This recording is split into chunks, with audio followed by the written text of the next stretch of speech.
హల్లెలూయా. దేవునికి మహిమ కలుగునుగాక. ఆమేన్. దేవుని యొక్క వాక్యాన్ని చూద్దాం. మత్తయి సువార్త 5వ అధ్యాయము 14వ వచనం చదువుకుందాం. మీరు లోకమునకు వెలుగై ఉన్నారు. కొండ మీద నుండి పట్టణము మరుగై ఉండనేరదు. మనుష్యులు దీపము వెలిగించి కొంచెము క్రింద పెట్టరు, కానీ అది ఇంట నుండి వారికి అందరికీ వెలిగించుటకై దీపస్తంభము మీదనే పెట్టుదురు. మనుష్యులు మీ సత్క్రియలను చూచి పరలోకమందున్న మీ తండ్రిని మహిమపరచినట్లు వారి ఎదుట మీ వెలుగు ప్రకాశింపనీయుడి. చూడండి, ఇక్కడ దేవుని యొక్క వాక్యము సెలవిస్తూ ఉన్నది. 5వ అధ్యాయము 14వ వచనములో మీరు లోకమునకు ఏంటంట? చీకట నిలబడతా ఉంది. వెలుగై ఉన్నారు. మనము లోకమునకు వెలుగై ఉన్నాము. ఎవరు వెలుగై ఉన్నారు? ఎవరు వెలుగై ఉన్నారు? మనమేనా? బయటవారా? మనమేనా? దేవుని యొక్క సన్నిధిలో రక్షించబడిన వారు, దేవుని సన్నిధిలో రక్షించబడి మారు మనసు పొంది బాప్తిసము పొంది తమ పాపములు ఒప్పుకొని దేవుని రక్తము చేత కడగబడిన వారందరూ లోకమునకు ఎలా ఉన్నారట? వెలుగై ఉన్నారట. ఇది దేవుని యొక్క వాక్యము సెలవిస్తూ ఉన్నది. మీరు లోకమునకు వెలుగై ఉన్నారు. ఒక రక్షించబడిన విశ్వాసి, ఒక మారు మనసు పొందిన విశ్వాసి, దేవుని రక్తము చేత కడగబడిన ప్రతి విశ్వాసి ఈ లోకమునకు వెలుగై ఉన్నారు అని దేవుని యొక్క వాక్యము చెబుతూ, ఈ యొక్క దేవుని యొక్క వాక్యము సెలవిస్తూ ఉన్నది. 16వ వచనములో చెబుతూ ఉన్నది, మనుష్యులు మీ సత్క్రియలను చూచి పరలోకమందున మీ తండ్రిని మహిమపరచునట్లు వారి ఎదుట మీ వెలుగు ప్రకాశింపనీయుడి. ఇందాకడేమో మీరు వెలుగై ఉన్నారని చెబుతూ ఉన్నాడు. ఈ వెలుగుగా చేయబడిన నీవు, వెలుగుగా మార్చబడిన నీవు, వెలుగుగా దేవుని చేత నింపబడిన నీవు ఇప్పుడు ఏం చేయాలట? దేవుని యొక్క వాక్యము సెలవిస్తూ ఉన్నది, మీ తండ్రిని మహిమపరచునట్లు వారి ఎదుట, ఎవరి ఎదుట? అన్యజనుల ఎదుట మీ వెలుగు ప్రకాశింపనీయుడి. ఇప్పుడు దేవుని యొక్క వాక్యం మనతో మాట్లాడుతూ ఉంది. రక్షించబడిన మనము అన్యజనుల ఎదుట, దేవుని యొక్క సంఘమునకు వెలుపలి వారి ఎడల, దేవుని యొక్క ఆత్మ కలిగినటువంటి నీవు, వెలిగింపబడి ఒక వెలుగుగా ఉన్నటువంటి నీవు, ఎంతమందికి మనము వెలుగుగా ఉంటా ఉన్నాం? ఎంతమందికి మనము వెలుగై ఉంటా ఉన్నాం? దేవుని యొక్క వాక్యము సెలవిస్తూ ఉన్నది 15వ వచనములో, మనుష్యులు, మనందరికీ బాగా తెలుసు, దీపాన్ని మనము ఎక్కడ పెడతాం? దీపాన్ని కరెంటు పోయినప్పుడు దీపాన్ని వెలిగించి అది అందరికీ కనపడాలని ఒక ఎత్తైన ప్రదేశంలో మనం ఆ దీపాన్ని దీపస్తంభము మీదో, ఒక బల్ల మీదో, లేదంటే ఒక గోడ మీదో, ఎక్కడో ఒక చోట దాన్ని పెడుతూ ఉంటాం. దేవుని యొక్క వాక్యం మనతో మాట్లాడుతూ ఉంది. రక్షించబడిన మనము, దేవుని చేత వెలిగింపబడినటువంటి మనము, దేవుని ఆత్మ చేత నింపబడినటువంటి మనము, దేవుని యొక్క సన్నిధిలో అనేకులకు వెలిగించే ఒక దీప స్తంభములాగా మనం మారిపోవాలని, ఒక దీప స్తంభము వలె నీవు నేను ఉండాలని దేవుని యొక్క వాక్యము ఈ దినమున మనతో మాట్లాడుతూ ఉంది. దేవుని యొక్క వాక్యము మనతో మాట్లాడుతూ ఉంది. కొండ మీద ఉండే పట్టణము, ఎత్తైన ప్రదేశములో ఉన్నటువంటి పట్టణము, క్రిందనున్న పట్టణములకు అన్నిటికీ ఎలా అయితే కనపడుతూ ఉంటుందో, దేవుని చేత రక్షించబడిన నీవు ఒక ఎత్తైన ప్రదేశములో దేవుడు నిన్ను పెట్టాడు. ఒక ఎత్తైన ప్రదేశములో దేవుడు నిన్ను పెడితే నీ యొక్క వెలుగు నీ చుట్టుప్రక్కల ఉన్నటువంటి వారికి వారికి నీ వెలుగు, నీ తోటి ఉన్నటువంటి వారికి నీ వెలుగు, నీ ప్రక్కనున్నటువంటి వారికి అది వెలుగునిచ్చే మాదిరికరమైనటువంటి జీవితముగా మన యొక్క జీవితము ఉండాలి అని దేవుని యొక్క వాక్యము ఈ మధ్యాహ్నకాల సమయంలో మనతో మాట్లాడుతూ ఉంది. దేవుని యొక్క వాక్యం మనతో మాట్లాడుతూ ఉంది. ఎఫెసీయులకు రాసిన పత్రికలో, ఎఫెసీయులకు రాసిన పత్రిక 5వ అధ్యాయము 8వ వచనములో మనము చూస్తే, ఎఫెసీయులకు రాసిన పత్రిక 5వ అధ్యాయము 8వ వచనములోనికి మనము వెళితే, మీరు పూర్వమందు చీకటి అయ్యుండిరి, ఇప్పుడైతే ప్రభువునందు వెలుగై ఉన్నారు. దేవుని యొక్క వాక్యము సెలవిస్తూ ఉంది. పూర్వము దేవుని సన్నిధికి రాకముందు, దేవుని దగ్గరికి వచ్చి మారు మనసు పొందక ముందు, దేవుని రక్తము చేత కడగబడక ముందు మనం అందరము ఎలా ఉన్నామట? చీకటిగా ఉన్నామట. మనలో అన్ని చీకటి కార్యములే, మనలో అన్ని దేవునికి వ్యతిరేకమైన తలంపులే, మనలో అన్ని దేవునికి అయిష్టమైన కార్యములే. కానీ దేవుని సన్నిధికి వచ్చినటువంటి మనమట ఇప్పుడైతే ప్రభువునందు మీరు వెలుగై ఉన్నారు. ఇప్పుడు చెప్పాలి, మనం అందరము ఏమై ఉన్నాం? వెలుగై ఉన్నాం. చీకటి అయి ఉన్నవారు ఒకసారి చేయెత్తుతారా? అందరూ వెలుగై ఉన్నారు, అవునా? క్రీస్తునందు రక్షించబడిన మనము పూర్వము చీకటి అయి ఉన్నాము, ఇప్పుడు ఏమై ఉన్నాము? దేవుని వెలుగై ఉన్నాము. దేవుని వెలుగై ఉన్నాము అని ఇక్కడ దేవుని యొక్క వాక్యము సెలవిస్తూ ఉన్నది. ఇప్పుడు మనము పాఠములోనికి వెళితే యోహాను సువార్త 5వ అధ్యాయము, యోహాను సువార్త 5వ అధ్యాయము 35వ వచనములోనికి, 5వ అధ్యాయము 35వ వచనం చదువుకుందాం. అతడు మండుచు ప్రకాశించుచున్న దీపమై ఉండెను, మీరతని వెలుగులో ఉండి కొంతకాలము ఆనందించుటకు ఇష్టపడితిరి. ఎవరి గురించి ఎవరు చెబుతూ ఉన్నారు? యొక్క మాటలు చెప్పాలి. ఎవరి గురించి ఎవరు చెబుతూ ఉన్నారు? బాప్తిసం ఇచ్చే యోహాను గురించి యేసు ప్రభువారు మాట్లాడుతూ ఉన్నారు. బాప్తిసం ఇచ్చే యోహాను గురించి దేవుని కుమారుడుగా ఈ లోకమునకు వచ్చినటువంటి యేసుక్రీస్తు ప్రభువారు, ఆయన ముందు వచ్చినటువంటి వ్యక్తి గురించి, దేవుని యొక్క రాజ్యము గురించి ప్రయాసపడుతున్నటువంటి వ్యక్తి గురించి యేసు ప్రభువారు మాట్లాడుతూ ఉన్నారు. ఈయన ఎలా ఉన్నాడట? అతడు మండుచు ప్రకాశించుచున్న దీపమై ఉండెను. ఎవరు మండుచు ప్రకాశించు దీపమై ఉన్నది? బాప్తిసం ఇచ్చే యోహాను. దేవుని యొక్క వాక్యం మనతో మాట్లాడుతూ ఉంది. అతడు మండుచు ప్రకాశించు దీపమై ఉన్నాడు.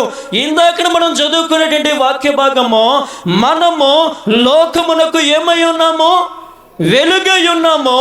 ఇక్కడ ఈ యొక్క దేవుని సన్నిధిలో వాడబడుతున్న వ్యక్తి, దేవుని యొక్క పని చేస్తున్నటువంటి వ్యక్తి, దేవుని చేత వాడబడుతున్న వ్యక్తి, ఈయన ఎలా ఉన్నాడట? మండుచు ప్రకాశించు దీపమై ఉన్నాడు. యేసు ప్రభువారు బాప్తిసం ఇచ్చే యోహాను గురించి సాక్ష్యం ఇస్తూ ఉన్నాడు.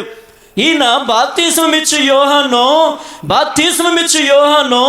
మండుచు ప్రకాశిస్తూ ఉన్నాడట. ఈయన యొక్క స్థితి ఏంటి అని మనం ఆలోచన చేస్తే, మత్తయి సువార్తలోనికి మనము వెళితే, మత్తయి సువార్త 3వ అధ్యాయము 4వ వచనములో ఉంటది. ఈయన ఎలాంటి వాడో మత్తయి సువార్త 3వ అధ్యాయము 4వ వచనమును మనం చదివితే, ఈ యోహాను వంటి రోమముల వస్త్రమును మొల చుట్టూ తోలు దట్టియు ధరించుకొనువాడు, మిడతలును అడవి తేనెయు అతనికి ఆహారము.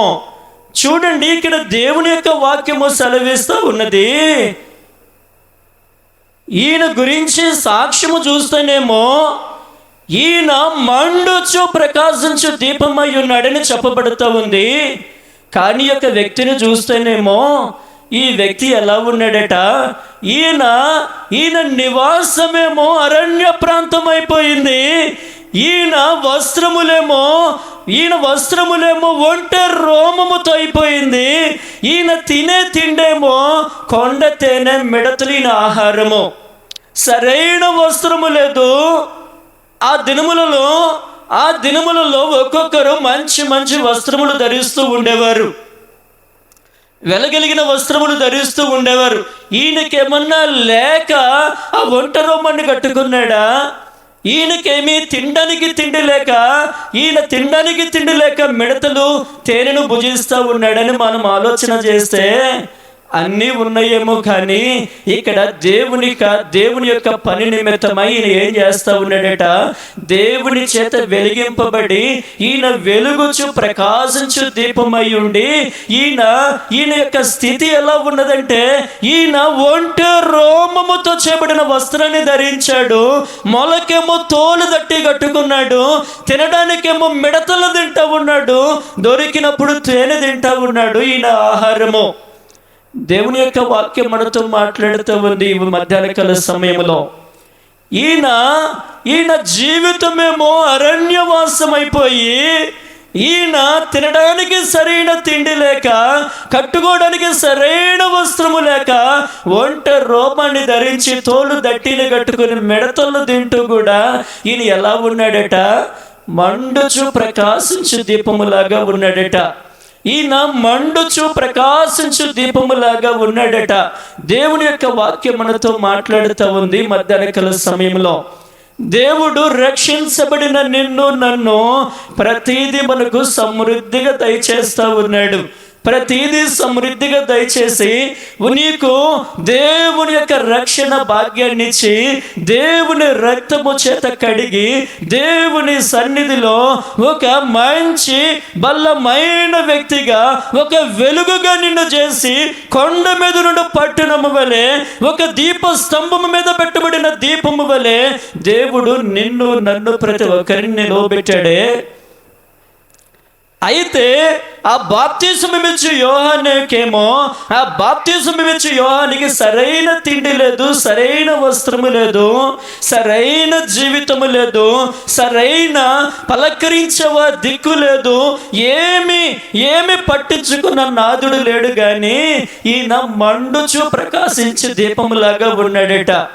మనకేమో అన్నీ సమృద్ధిగా ఉన్నాయి, దేవుని రక్తము చేత కడగబడ్డాము, మారు మనసు పొందాము, బాప్తిస్మం తీసుకున్నాము, దేవుని సన్నిధిలో విడువక దేవుణ్ణి ఆరాధిస్తూ ఉన్నాం. కానీ మనలో ఒక మంట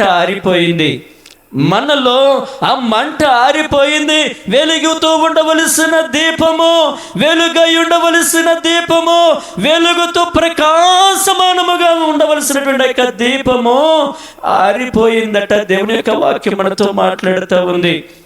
ఈ యొక్క దీపము వెలుగుతూ ఉంటే, ఈ యొక్క దీపము వెలుగుతూ ఉన్న వ్యక్తి ప్రశాంతంగా ఉండలేరట. ఈ దీపము వెలుగుతూ ఉన్నటువంటి వ్యక్తి ప్రశాంతముగా నిద్రపోలేడు. ఈ దీపము వెలుగుతూ ఉన్న వ్యక్తి ప్రశాంతంగా నిశ్చింతగా జీవించలేడు. ప్రియ తల్లి, ఈ యొక్క యోహాను మండుచు ప్రకాశమానమైన దీపములాగా ఉంటే, ఈ యొక్క యోహాను అనేకులకు సువార్తను ప్రకటిస్తూ ఉన్నాడు. అనేకులకు దేవుని గురించి, ఇదిగో దేవుని రాజ్యము సమీపమైపోయింది, మీరు మారు మనసు పొందాలి, ఇదిగో ఇప్పుడు గొడ్డలు చెట్టు వేరుడు పెట్టబడి ఉంది, మీరు మారుతారా, లేదంటే ఇదిగో మిమ్మల్ని దేవుడు నరికి వేస్తాడు అని చెప్పి ఆ యొక్క యోహాను, బాప్తిస్మమిచ్చు యోహాను మండుచు ఇతరులను మండిస్తూ ఉన్నాడు. ఈయన మండటమే కాదు, ఇతరులను మండిస్తూ ఉన్నాడు. ఈయన మండిస్తూ ఇతరులకు అనేకులకు సువార్తను ప్రకటిస్తూ ఉంటే వారు ఈ యొక్క మాటలు తట్టుకోలేక, అయ్యా ఇప్పుడు మేమేం చేయాలి, ఇప్పుడు మమ్మల్ని ఏం చేయమంటావు అని చెప్పేసి ఆ యొక్క బాప్తిస్మం ఇచ్చే యోహాన్ని అడుగుతూ ఉంటే, ఇదిగో మీరు పాపములను ఒప్పుకొని, మీరు మీ పాపములను ఒప్పుకొని, ఇదిగో మీరు మారు మనస్సు పొంది బాప్తిస్మం పొందండి, ఇదిగో మీరు పాపము ఒప్పుకొని మారు మనస్సు పొంది బాప్తిస్మం పొందండి అని అనేకులకు రక్షణ మార్గాన్ని ప్రకటింపజేశాడు ఈ యొక్క బాప్తిస్మం ఇచ్చే యోహాను. దేవుని యొక్క వాక్యం మనతో మాట్లాడుతూ ఉంది. ప్రియ తల్లి, ప్రియ తండ్రి, దేవుడు అన్నిటినీ సమృద్ధిగా ఇచ్చాడే, దేవుడు ప్రతీది మనకు ధారాళముగా దయచేస్తూ ఉన్నాడే. తినడానికి ఒక పూటన్న దేహి అని అడుక్కునే పరిస్థితి మనకు దేవుడు కలగజేయలేదు కదా. అన్నిటినీ సమృద్ధిగా అనుగ్రహిస్తున్న దేవునికి మనము ఎంతవరకు ఉపయోగకరంగా ఉన్నామమ్మా? రక్షించబడిన నీవు, దేవుని చేత వెలిగింపబడిన నీవు ప్రకాశమానమై ఉండి అనేకులకు వెలిగివ్వవలసినటువంటి మనము ఎలా మన జీవితాలు ఆరిపోతూ ఉన్నాయి, ఎలాగ మన దీపములు ఆరిపోతూ ఉన్నాయి. దేవుడు నీతో మాట్లాడుతూ ఉన్నాడు ఈ మధ్యాహ్నకాల సమయంలో. ఇక్కడ బాప్తిస్మం ఇచ్చే యోహాను ఆయన చూస్తే ఈయన అన్నట్లుగా ఉన్నాడు. ఈయన చూస్తే బక్క చిక్కిపోయి తినడానికి సైడ్ తిండి లేక ఒంటె రోమాన్ని వస్త్రముగా ధరించి, ఒంటె చర్మాన్ని వస్త్రముగా ధరించి, దానిని ఒక తోలు దట్టిని మొలకు చుట్టుకొని ఆయన సువార్తను ప్రకటిస్తూ ఉన్నాడు. తినడానికి తిండి లేక ఆయన మిడతలు తిని కొండ తేనె తాగి ఆయన దేవుని కొరకు దీపముగా ప్రకాశించే దీపమైపోయాడు. ప్రియ తల్లి, దేవుని సన్నిధిలో కోరినది తింటూ ఉన్నాం, దేవుని అనుగ్రహించిన ప్రతిదీ అనుభవిస్తూ ఉన్నాం, కానీ మనలో ప్రకాశించే దీపం ఆరిపోయిందే. వెలిగించబడవలసిన వెంటనే దీపము ఆరిపోయింది. ప్రకాశమానమై ఉండి ఇతరులకు వెలుగివ్వవలసినటువంటి నీవు ఇంకా ఇతరులకు వెలుగివ్వలేని స్థితిలో ఉన్నామేమో. దేవుని యొక్క వాక్యం మనతో మాట్లాడుతూ ఉంది. ఈ బాప్తిస్మం ఇచ్చే యోహాను గురించి యేసు ప్రభువే సాక్ష్యం ఇస్తూ ఉన్నాడు. యేసు ప్రభువే సాక్ష్యం ఇస్తూ ఉన్నాడు. ఇదిగో ఈ యొక్క యోహాను మండుతూ ప్రకాశమానమైన దీపములాగా ఉన్నాడని యేసు ప్రభువారు బాప్తిస్మం ఇచ్చే యోహాను గురించి సాక్ష్యం ఇస్తూ ఉన్నాడమ్మా. మన గురించి ఏమని సాక్ష్యం వెళ్తుంది దేవుని సన్నిధికి? దేవుని సన్నిధి నుండి మన దగ్గరికి ఏమని సాక్ష్యం వస్తుంది? వీరు నేను ఇచ్చిన ప్రతి ఏమని అనుభవిస్తున్నారు, కానీ ఇదిగో వీరు దీపములు ఆరిపోయినాయి, వీరు మండటలేదు, వీరిలో ప్రకాశము లేదు, వీరు మండాలని ఎత్తైన స్థలములో పెట్టాను, వీరు మండాలని అనేకులకు కనపడాలని ఇదిగో వీరిని కొండ మీద నేను పెట్టాను, అయితే వీరిలో మంట లేదు అని చెప్పి మన గురించి దేవుడు సాక్ష్యం ఇస్తాడేమో. ఇంకొక వ్యక్తిని చూద్దాం. మండుతున్నటువంటి వ్యక్తి యోహాను సువార్త 28వ వచనమును మనము చూస్తే, ఆ స్త్రీ తన కుండను విడిచిపెట్టి ఊరిలోనికి వెళ్ళి, మీరు వచ్చి నేను చేసినవన్నీ నాతో చెప్పిన మనుషుని చూడుడి, ఈయన క్రీస్తు కాడా అని ఆ ఊరి వారితో చెప్పాను. ఇక్కడ ఈ స్త్రీ ఎవరండి? సమరయ స్త్రీ. ఈమె యొక్క వృత్తి ఏమిటి? వేశ్య. ఈమె యొక్క పని అనేకులకు ఇబ్బందికరమైన పని. ఈమె అనేక కుటుంబములను కూల్చివేసిన స్థితి. ఈమె యొక్క జీవితము అనేకులకు ఎగతాళి కారణము. ఈమె యొక్క నడవడిక, ఈమె వస్తుందంటే ప్రక్కకు దప్పుకుని వెళ్ళిపోయేవారు. ఈమె వస్తుందంటే ముఖాన కాండ్రించి ఉమ్ము వేసేవారేమో. ఈమె వస్తుంది అంటే కొట్టడానికి మీదకి వెళ్ళేవారేమో. పతనమైన కుటుంబాలు. అటువంటి స్త్రీ వెలిగింపబడిన తర్వాత ఎలా ఉన్నదట?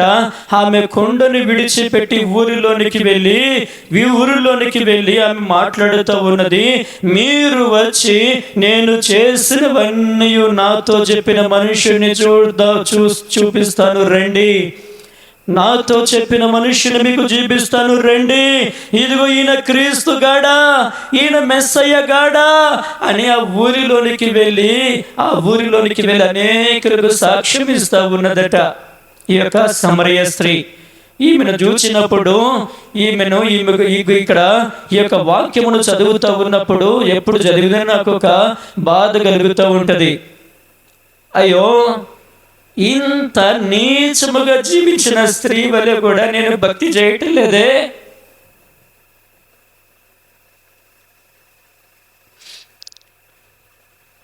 సమరయ స్త్రీ అనేకులకు బాధ కలిగించినటువంటి వ్యక్తి, అనేకులకు కోపము పుట్టించిన వ్యక్తి, అనేకుల కుటుంబములను పతనము చేసిన వ్యక్తి.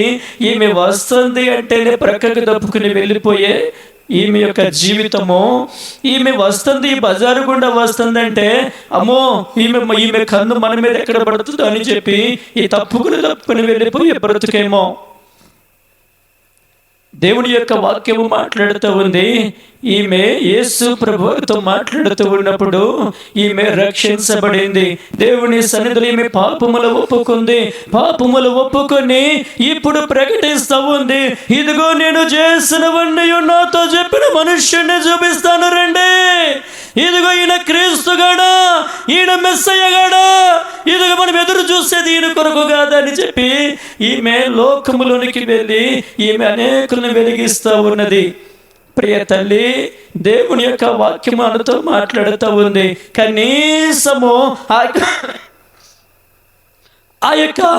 ఆ యొక్క వేసుగా బ్రతికినటువంటి ఆ యొక్క తల్లి, వేసుగా జీవించినటువంటి ఆ యొక్క స్త్రీ దేవుని చేత రక్షించబడి ఇప్పుడు సువార్తను ప్రకటిస్తూ ఇదిగో రండి, మీకు ఒకరిని జీవిస్తాను, ఇదిగో మీకు మెస్సయ్యను జీవిస్తాను రండి, ఇదిగో మీకు అద్భుత కార్యములు జీవిస్తాను రండి, ఇదిగో మీకు దేవుని జీవిస్తాను రండి అని చెప్పి దేవుని సన్నిధికి అనేకులను తీసుకుని వచ్చి ఆమె వెలిగించిందండి. వారు అంటూ ఉన్నారు తర్వాత, అమ్మా ఇదిగో నువ్వు చెప్పిన మాటను బట్టి ఏదో వచ్చాం కానీ ఇదిగో ఇప్పుడు నువ్వు చెప్పిన మాటను బట్టి కాదు, మా మట్టుకు మేము చూసాం, మా మట్టుకు మేము రుచి చూసాం, ఇదిగో మా మట్టుకు ఇప్పుడు మేము వెలిగించబడ్డాం, ఇదిగో నీకు సంబంధం లేదు, ఇప్పుడు నువ్వు చెప్పావు మాకంత, ఇప్పుడు మేము వెలిగించబడ్డాం, ఇదిగో మేము ఇంకా అనేకులు మేము వెలిగిస్తామని చెప్పి ఊరి వారు సాక్ష్యం ఇస్తూ ఉన్నారండి. ప్రియ తల్లి, ఎన్ని సంవత్సరముల నుండి దేవుని మందిరానికి వస్తూ ఉన్నాం, ఎన్ని సంవత్సరములైంది దేవుడు నిన్ను వెలిగించి, ఎన్ని సంవత్సరములైంది దేవుడి చేత నువ్వు రక్షించబడి, ఎన్ని సంవత్సరములైపోయిందమ్మా. మన దీపము వెలుగుతూ ఉందా? మన యొక్క రక్షణ దీపము వెలుగుతూ ఉందా? ఈ యొక్క సమరయ స్త్రీ యొక్క దీపము వెలిగింది. ఈమె వెలిగినటువంటి యొక్క స్త్రీ గ్రామంలోనికి వెళ్ళి అనేకులకు దేవుడిని పరిచయం చేస్తూ ఉంది, అనేకులకు దేవుణ్ణి పరిచయము చేస్తూ ఉంది, అనేకులను పురికొల్పుతూ ఉంది, అనేకులను దేవుని సన్నిధికి తీసుకొస్తూ ఉంది, అనేకులు వెలిగించబడ్డారు. ఇప్పుడు మా మట్టుకు మేము రక్షణ పొందాం, ఇప్పుడు మా మట్టుకు మేము దేవుని రుచి చూసాం, ఇదిగో నువ్వు చెప్పిన మాటను బట్టి కాదు, ఇదిగో మేమే దేవుని యొక్క మాటలు విని ఇదిగో మేము ఇప్పుడు వెలిగించబడ్డామని వారు సాక్ష్యం ఇస్తూ ఉన్నారు. రక్షించబడిన మనల గురించి ఎంతమంది సాక్ష్యం ఇస్తూ ఉన్నారు? రక్షించబడిన మనలను గురించి, మారు మనసు పొందిన మనలను గురించి, దేవుని రక్తము చేత కడగబడిన నిన్ను గురించి ఎంతమంది సాక్ష్యం ఇస్తూ ఉన్నారమ్మా.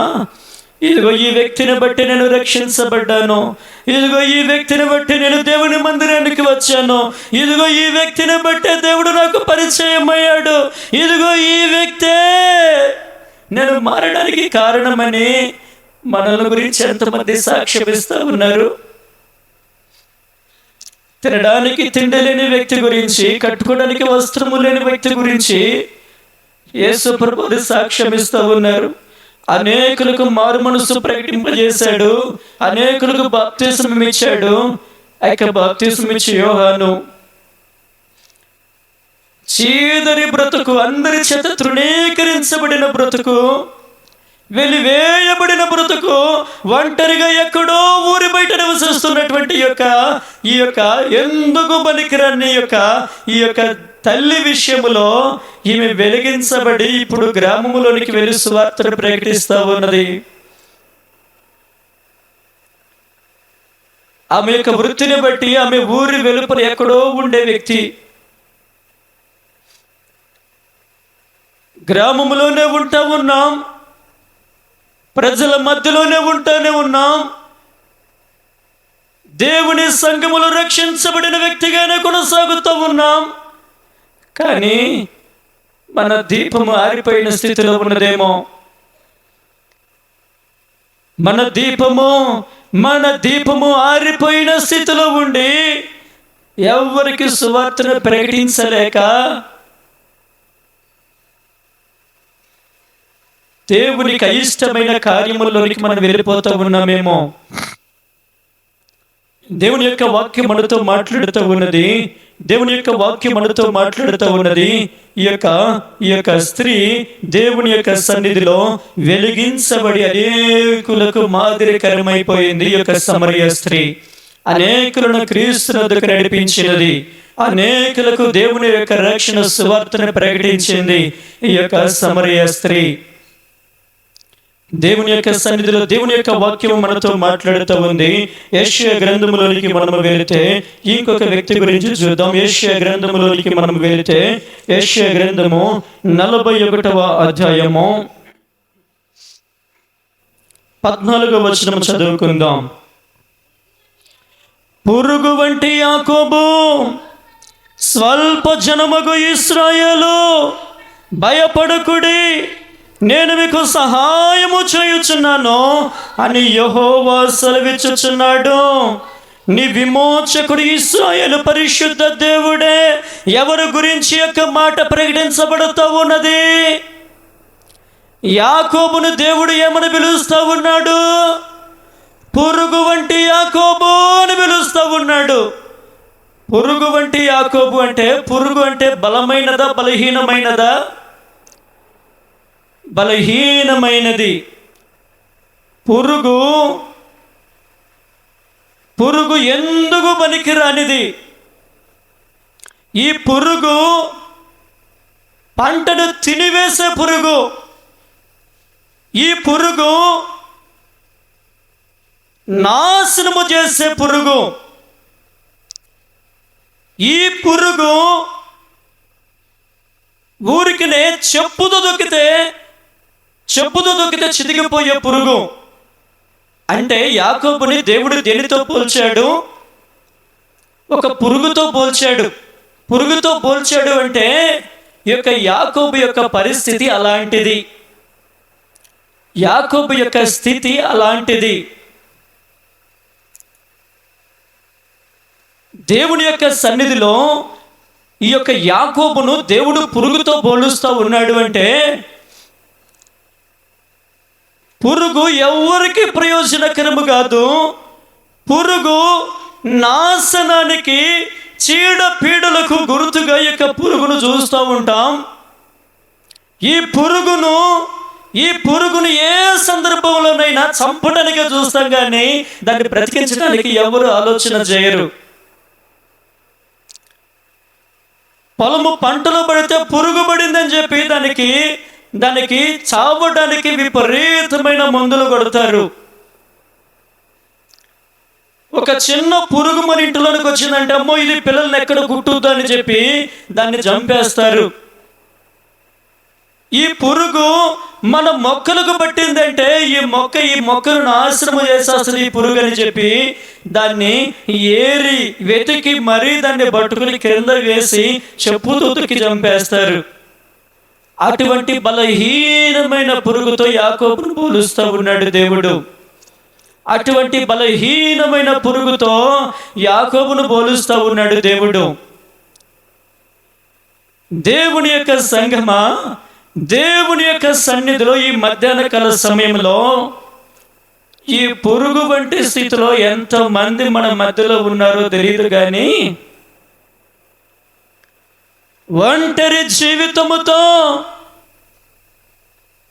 ఏ ఆదరణ లేక ఏ విధమైన తోడ్పాటు లేక ఒంటరి బ్రతుకుతో బిక్కుమంటూ జీవిస్తూ ఉన్నామేమో.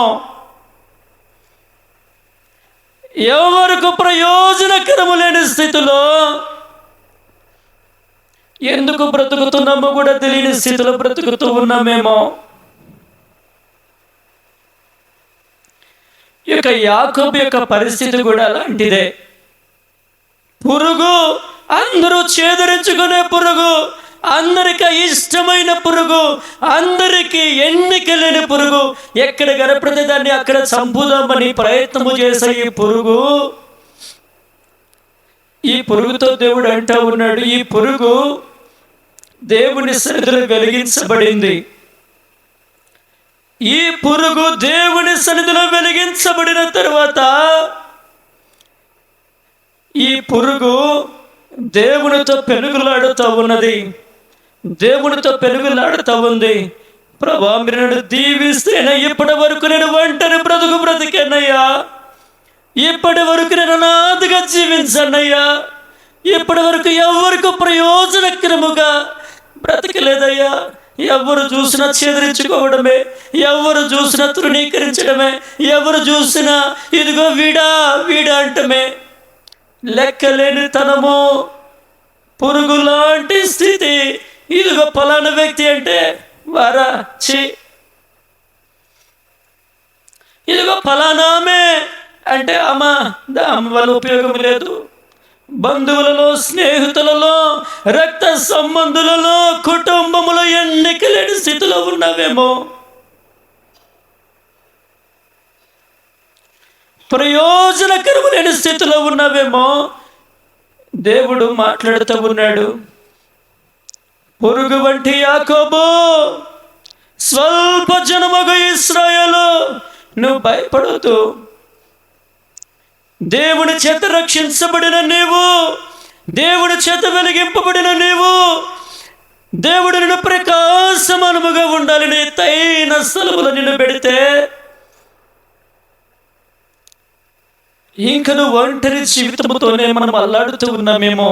దేవుడు మాట్లాడుతూ ఉన్నాడు. ఇక్కడ యాకోబు అంటూ ఉన్నాడు, ప్రభా, నేను ఎవ్వరికి ప్రయోజనకారిని కాదయ్యా అని అక్కడ యబ్బోకు రేవు దగ్గర ఏడుస్తూ ఉంటే ఒక మనుష్యుడు కనపడితే ఇది దేవుడే అని చెప్పి కాళ్ళు పట్టుకుని ఏడ్చి ఇశ్రాయేలుగా మార్చబడిపోయాడు. ఈ పురుగే, ఎందుకు పనికిరాని పురుగే, ప్రయోజనకరము లేని పురుగే, ఎందుకు ఎవరికి నాశనానికి కర్త అయినటువంటి యొక్క పురుగే ప్రయోజనకరమైపోయి దేవుని చేత సాక్ష్యము పొందుతూ ఉన్నాడు. హోషేయ గ్రంథములో ఇదిగో ఈ పురుగు దేవునితోను మనుష్యులతోను పోరాడి జయమొందెను. ఈ పురుగే గాని పోరాడి జయమొందింది. ప్రేతలి, ఒంటరివే, అనాథవే, ఎవ్వరు తోడులేరు. నిందలు, అవమానములు, శ్రమలు, వ్యాధులు, దుఃఖముతో, నిందతో, నిట్టూర్పులతో కాలాన్ని వెలుపు చేస్తూ దేవుని సన్నిధిలో, ప్రభా, నేను అనాథనయ్యని చెప్పి ఏడుస్తూ ఒంటరి బ్రతుకుతూ ఉన్నావేమో, ఒంటరి జీవితం అనుభవిస్తూ ఉన్నావేమో. దేవుడు నీతో మాట్లాడుతూ ఉన్నాడు. పురుగు లాంటి యాకోబును దేవునితో పోరాడే వ్యక్తిగా మార్చేసి అనేకులకు ప్రయోజనకరముగా ఇశ్రాయేలు జనాంగాన్ని మొత్తానికి ఏలికగా మార్చివేసినటువంటి దేవుడు ఈ పురుగు లాంటి జీవితము కలిగిన మనతో మాట్లాడుతూ ఉన్నాడు. ప్రియ తల్లి, ఇప్పుడు ఒంటరి జీవితాన్ని అనుభవిస్తూ ఉన్నావేమో కానీ, ఇప్పుడు అనాథ బ్రతుకుతూ ఉన్నావేమో కానీ, ప్రయోజనకరము లేకుండా అందరి చేత చీదరించబడి వెలివేయబడి పట్టించుకొని స్థితిలో ఉన్నావేమో కానీ దేవుడి నుండి ఇశ్రాయేలుగా మార్చమైపోతూ ఉన్నాడు. దేవుడి నుండి ప్రయోజనకరముగా మార్చివేయబోతూ ఉన్నాడు. ఇక్కడ దేవుని యొక్క వాక్యము సెలవిస్తూ ఉన్నది. దేవుని యొక్క వాక్యము సెలవిస్తూ ఉన్నది. ఇక్కడ ఈ యొక్క యాకోబు ఒక్క పురుగులాగా ఎందుకు పనికిరాని వ్యక్తిలాగా కనపడుతున్నాడు కానీ దేవునితోనూ మనుషులతోనూ దేవునితో పోరాడి గెలిచిన వ్యక్తి అట. దేవుడే సాక్ష్యం ఇస్తూ ఉన్నాడు. ఇదిగో ఈ యొక్క యాకోబును చూసారే, ఈ యొక్క యాకోబు ఎవరికి మగ పనికిరాడు అని అందరూ నెట్టేశారు కానీ ఈ యొక్క యాకోబు మగసిరి కలిగిన వాడే దేవునితో పోరాడాడు. ప్రేతలి, ఎందుకు నువ్వు పోరాడలేకపోతా ఉన్నావు దేవునితో? జీవము కలిగిన దేవుని సన్నిధికి వచ్చాము, వెలిగించబడ్డావు. దేవుని చేత అనేకులకు మాదిరికరమైన జీవితంలో దేవుడు నిన్ను పెట్టాడు కానీ మనము ఇంకను వెలిగింపబడని వారి వలనే మనము కూడా ప్రయోజనకరము లేని స్థితిలోనే జీవిస్తూ ఉన్నావేమో. దేవుడు అంటూ ఉన్నాడు, ఈ జీవితము వలన ప్రయోజనము లేదు, ఈ జీవితము వలన ఎవరికి ప్రయోజనము లేదు కానీ ఇదిగో నువ్వు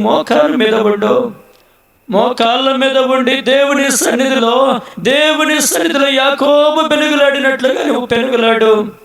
యాకోబు దేవునితో పెనుగులాడినట్లుగా నువ్వు పెనుగులాడు. పురుగు లాంటి జీవితము మహిమగా మార్చేస్తాడని దేవుడు మాట్లాడుతూ ఉన్నాడు. తినడానికి తిండి లేని యొక్క వ్యక్తి, కట్టుకోవడానికి వస్త్రము లేని యొక్క వ్యక్తి అనేకులకు ప్రయోజనకరముగా అయిపోయాడే, అనేకులకు వెలుగుగా మారిపోయాడే, అనేకులను దేవుని వైపు త్రిప్పే వ్యక్తిగా మారిపోయాడే. ఆ యొక్క పాపముతో నింపబడిన వ్యక్తి దేవునికి అయిష్టురాలు, దేవునికి కంపుగొట్టే జీవితము ఈ యొక్క తల్లి వెలిగించబడి అనేకులకు మాదిరికరంగా అయిపోయింది. ఈ యొక్క యాకోబు పురుగు, ప్రయోజనకరము లేని పురుగు, నాశనానికి కర్త అయినటువంటి యొక్క పురుగు అనేకులకు ఇశ్రాయేలుగా ఆశీర్వదించబడిన జనాంగానికి తండ్రిగా అయిపోయాడే. దేవుని యొక్క సన్నిధిలో వెలిగించబడిన నీవు, రక్షించబడిన నీవు, దేవుని సంఘములో వర్ధిల్లుతున్నటువంటి నీవు, దేవుడిచ్చిన ప్రతిదీ అనుభవిస్తున్నటువంటి నీవు, దేవుని సన్నిధిని ప్రతిదీ అనుభవిస్తున్నటువంటి నీవు ఎందుకు ప్రయోజనకరంగా ఉండలేకపోతా ఉన్నాం? ఎందుకు అనేకులకు వెలుగుగా ఉండలేకపోతా ఉన్నాం? ఎందుకు అనేకులను రక్షణలోనికి నడిపించలేని వ్యక్తులుగా కొనసాగిపోతా ఉన్నాం? ఎవరు ఎలా పోతే నాకెందుకులే, ఎవరు ఏమైపోతే నాకెందుకులే. నిన్నటి దినమున కొడుపరి నుంచి ఒక తల్లి దేవుని యొక్క మందిరంలోనికి వచ్చినది మొదలుకొని దేవుని పరిశుద్ధాత్మ చేత నింపబడి ఒకటే ఏడుస్తూ ఉంది.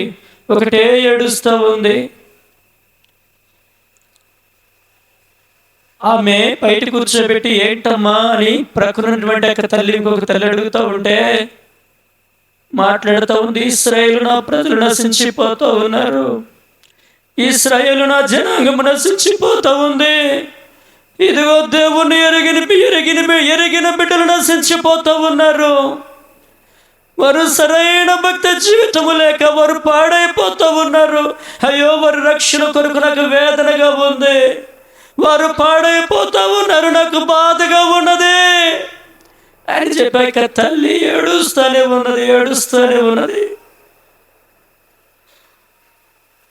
ప్రేతల్లి, ఎన్ని సంవత్సరం నుండి దేవుని సంఘానికి వస్తూ ఉన్నావమ్మా? ఎన్ని సంవత్సరములైంది యేసు ప్రభు నీకు పరిచయం అయ్యి? ఎన్ని సంవత్సరములైంది నువ్వు రక్షించబడి? ఎన్ని సంవత్సరములైంది నువ్వు వెలిగించబడి? ఒక ఆత్మనైనా దేవునికి పరిచయం చేసావా? ఒక్క ఆత్మనైనా దేవునిని పరిచయము చేసా, ఒక్క ఆత్మకైనా ఏమి పరిచయము లేకుండా వెలిగించబడిన నీ యొక్క ఆత్మీయ జీవితమును కూడా పతనము చేసుకుని ఆర్పివేసుకుని ఏదో వెళుతూ ఉన్నామంటే వెళుతూ ఉన్నాం. దేవుని సన్నిధిలో ప్రియ తల్లి, అది భక్తి కాదు, అది భక్తి కాదు. ఎవరినో చూసి నీ ఆత్మీయ జీవితాన్ని పాడు చేసుకోవద్దు. మన ముందు కనపడుతున్న ప్రతి ఒక్కరూ బలహీనులే.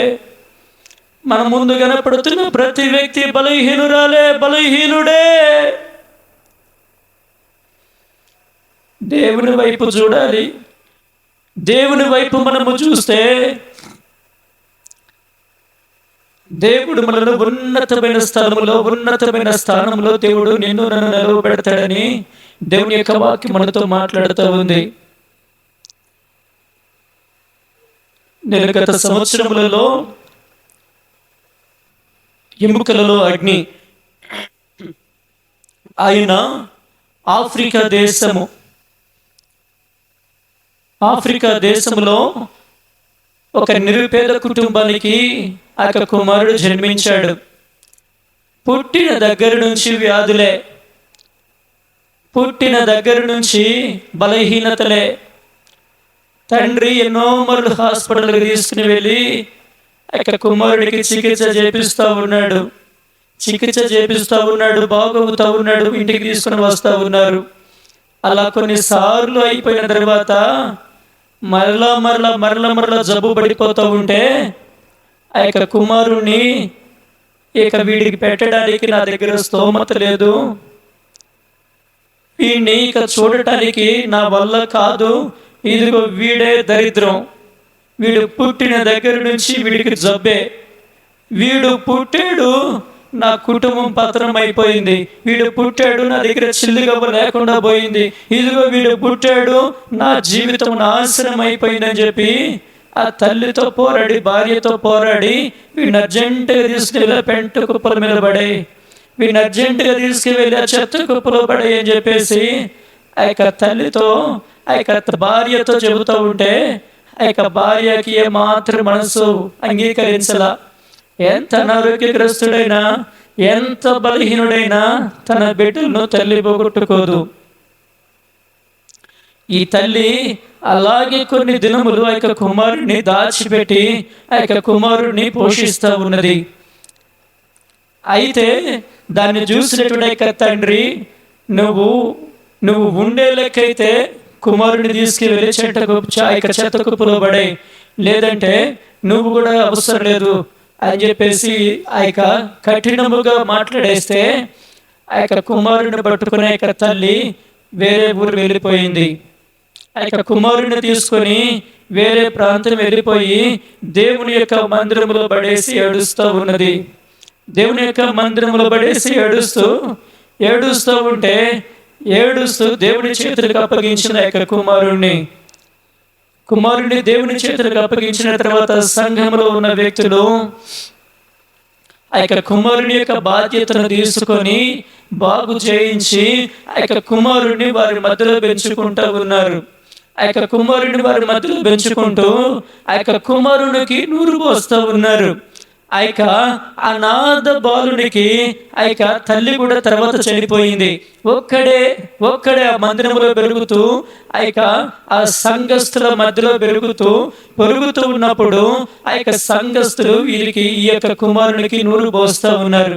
ఏమైనా తెలుసా? ఇదిగో మన యొక్క దేశము, ఆఫ్రికా దేశము సువార్త లేక నాశనం అయిపోతూ ఉంది. మన దేశము సువార్త లేక నాశనం అయిపోతూ ఉంది. ఇప్పుడు మనము కొద్ది మందిమో, ఒక 10 మందిమో 15 మందిమో ఉన్నాం. దేవుని యొక్క సువార్త ఇక్కడ ప్రకటించబడుతుంది అంటే మనల్ని వచ్చి కొట్టి చంపేస్తారు. ఇదిగో నీవు యొక్క ఆఫ్రికా ఖండాన్ని వెలిగించే వ్యక్తిగా ఉండాలి.